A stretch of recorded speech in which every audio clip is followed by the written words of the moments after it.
Hey everyone, today we're going to talk about a Kubota MX 5800. If you would, subscribe to our channel, pound that thumbs up button, give us some likes. We've been using this tractor for approximately 3 years, and today I just want to do an overview on some of the features. It's not a real in-depth technical review. We use this tractor for landscaping, bush hogging, everything at the business. So let's take a look at it. Okay, this tractor just came in off of a job site. That's why it's really dusty, dirty. Usually when our equipment comes in, we take it over to our wash pad and we give it a bath. We re-grease everything so the next time it's ready to go out, it's ready. Everything's greased up, so we've still got to get this thing cleaned up. It came in last night around 8 o'clock off a job site where it'd been for a couple of days. The first thing we really like about the Kubotas are the front end loader comes with the skid steer quick connect. Some other companies come with their proprietary buckets and couplers, and we just like all of our attachments to be able to be used on all of our tractors or bobcats. The other thing is it's really easy to disconnect it. You just have two stands here that you put down, and you just move the bucket a certain way and pull some pins off the loader, and the loader comes right off. Those pins are right here, and it's really easy to get it off. So one of the things that we don't like about the loader, if you notice, these pins have fittings at the end of the cylinders. They're really hard to get to, and actually under here it's like it's hidden to try to get to it. On these bushings up front, the Zerk is actually on the end of the pin, and it's just really easy to get the grease gun and put it in here on the side to grease it. I'm not sure why these pins aren't like that. I know these pins are a little shorter. Some of the other tractor manufacturers have pins to where the Zerks are in the ends, and it's just really easy to go through and grease. So maintenance on this loader is a little more time consuming, and it's not as easy. But overall, we really like this loader. We do have a third function valve up front, so we can use a grapple or a 401 bucket. And that is an aftermarket piece that we added. It was actually cheaper to go aftermarket than to go with the Kubota third function. On this side, so Kubota has an easy system for telling if the bucket's level. It's just this rod here. When this rod fits in this notch and the bend is there, then you know your bucket's level. These are the pins I was talking about around the side.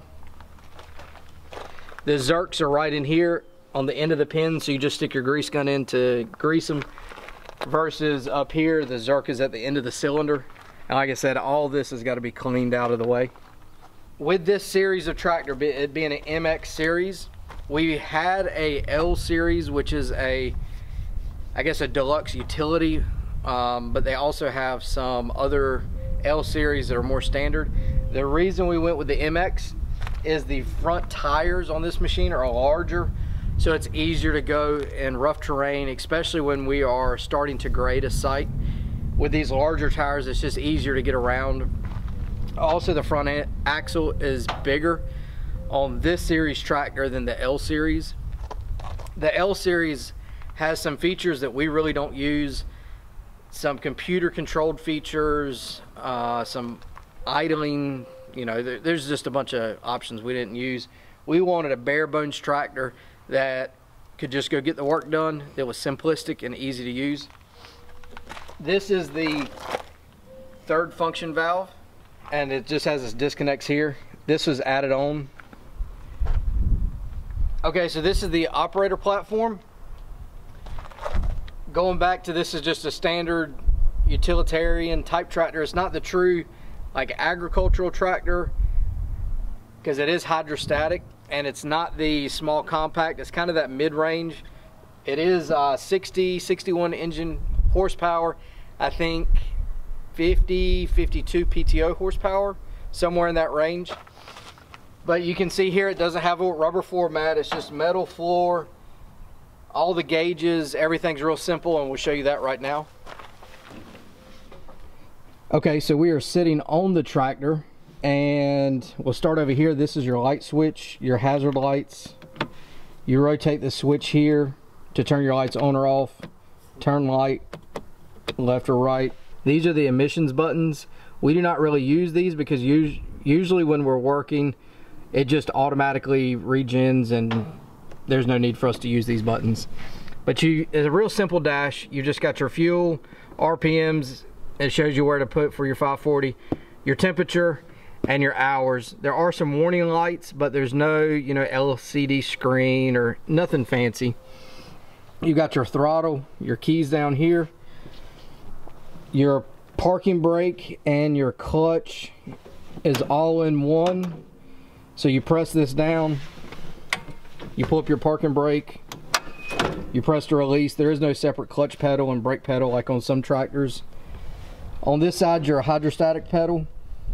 You know, for us, we like this. Let's show you. You press backwards to go backwards, you press forwards to go forwards, real easy. Let's see. Over on your left side, you have a cruise control.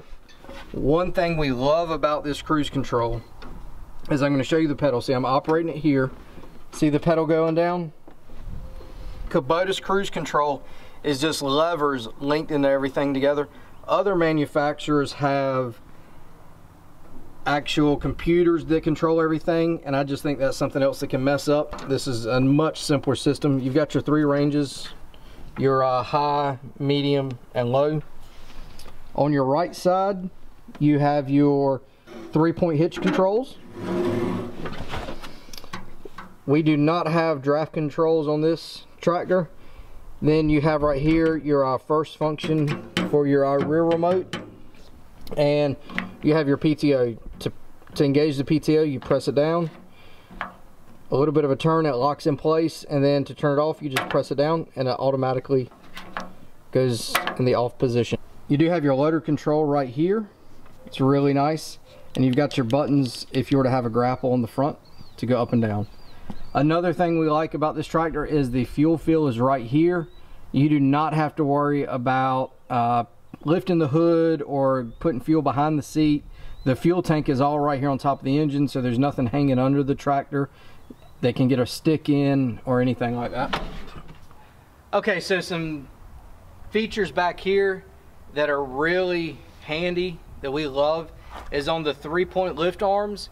They're actually telescopic, so you press the lever and the lift arm can go out, you know, when you're hooking up an implement. That's something that's really nice that other strictly bare bones tractors from other manufacturers, they don't have that. Also down here, you've got just a pin for your sway bars. So it's really easy if you're hooking up an implement. You pull the pin, spread out the links, put it on, put your pin back in. Other companies have twist linkages. It's a real pain. This tractor does not have like a 540 EPTO, any extra features like that.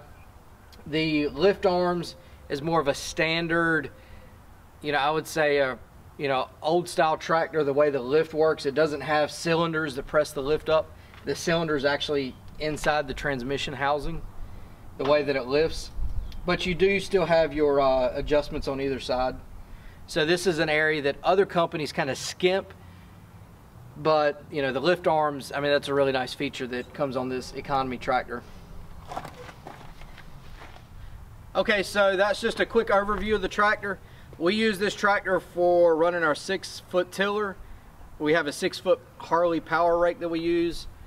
This tractor is in the higher horsepower, but still in the compact tractor segment. We've had several different Kubotas over the past 12-14 years. This tractor, for the money, has the highest horsepower and it really has all the features that we need. You saw the features, they're very simple, it's very easy to understand. To train someone how to use this piece of equipment, you know, is really fast. There's not, you know, a lot of different buttons. It's really simple to use. So if you've got any questions, post those below and we'll get those answered for you, and see you next week.